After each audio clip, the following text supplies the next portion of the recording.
Go. Good afternoon, it's Jim and Becky in Beaverton, Oregon. And together we are With It Retirees. So the weather is very cold right now, so I thought it'd be a good time to do a little talk about e-bikes. So the e-bike I want to talk about today is the Aventon Pace 500. Before I get any further, I want to say that this is a Gen 1 Pace 500. They make a new one now. And I can see 4 different things on it than is on this bike. So let's do that first. First thing and most noticeable, they took the battery and they put it inside the tube. So the tube is a little bigger and the battery is completely concealed. That's probably a good thing to do. The second thing that they did is they have a color display here that looks very similar to this, only it's color. I have one on each bike that's different. The real advantage of the new display is that it allows you, if you are techie, to get into Aventon, you can say it any way you want, app, and you can do all kinds of wonderful things in the app with tracking your bike and making it do things and stuff like that. I'm not techie enough to want to do that, so I should say that everything I'm talking about here is through the eyes of a retiree. Number 3 that they did is they put a new kickstand. This bike came with a kickstand right here, which I hated. And I put that kickstand on there, and they've gotten smart, and now their new kickstand is back here.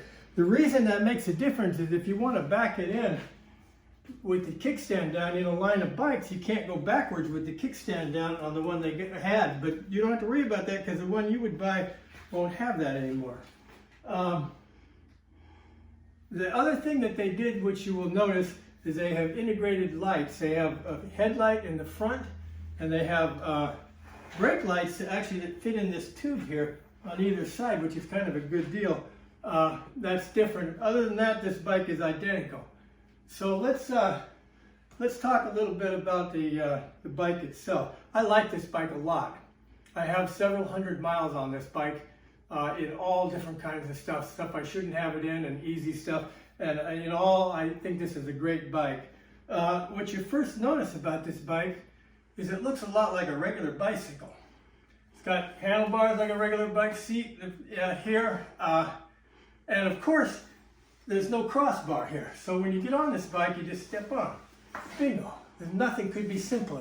And that's something I would always have on a bike I have now. So that's a good thing. Comfortable seat, quite adjustable.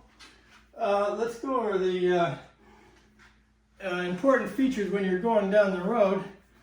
It has 2 kinds of propulsion. It has one kind hooked to the pedal, which you go different levels and you go at different speeds, and the other is a thumb throttle here. And all you got to do to make that work is just hit the throttle. It's not turned on right now, but if I did, that would go real fast. It's something you need to be aware of. So that's how you go.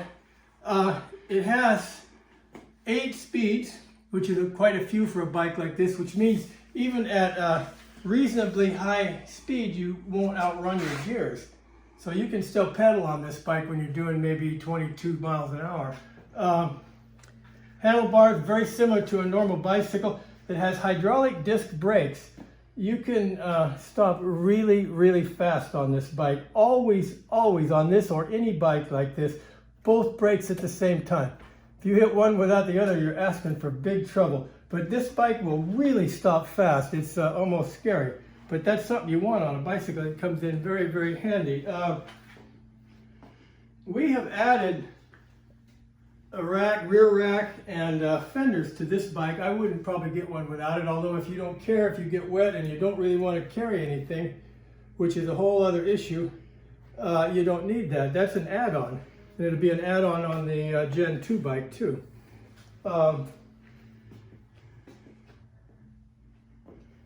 The bike has I'm not going to get into the specifics of the battery, but it has a big battery on it, and it's very, very fast. This bike will go to 28 miles plus an hour with very little effort, which is the fastest of the e-bikes I've been on. And it's a great hill climber, goes up and down. The best fun I've ever had is going up and down a lot of little hills or roads in this bike. A couple of things you have to be aware of on this bike, and whether it's good or bad. When you hit that thumb throttle, it's going to go. And if you're not strong, it could get away from you. The bike could go right out from under you if you're not watching what you're doing. So when you hit the throttle, you better be ready to go, because there's no slack in it. It's just bang and it goes, which could be a really good thing if that's what you like, but that is something you need to be aware of. Again, this is a class 3. It's technically able to do 28 miles an hour. It will do at least that under power. You can go faster than that if you want to, so you have to be careful of it. What this bike also is very, very light compared to, it's 20% lighter than my other bike. It has no shocks on the front. It doesn't have a bar here, which just makes it lighter. So, and of course, it climbs great, you know, and it's easy to get around on. But at speeds over 20, or if you have a heavy load on, which I do, I have panners on either side that go on here, and I can take groceries home. You notice a little bit of a wobble in it, just because there's not as much, there's not as much to keep it together. And when you hit bumps at high speed, you can feel them a lot more than you can, for instance, on my other bike with the shocks on the front. But it has 2.1 inch, little over 2-inch tires on it, and they're pretty big, so they take a lot of that out of there. Also, it's not bad on off terrain. I've had it in dirt and gravel and a whole bunch of other things, and it's really just a nice all-around bike. So if you're looking at for a bike that looks like a bike, that's easy to get onto, get off of, reasonably priced, has both thumb throttle and pedal assist, which is, I would not have a bike without it. This is a good bike to choose, and the second gen is about the same price as the first gen. I think it will be a great bike too. So that's all I've got for now. We'll see you next week.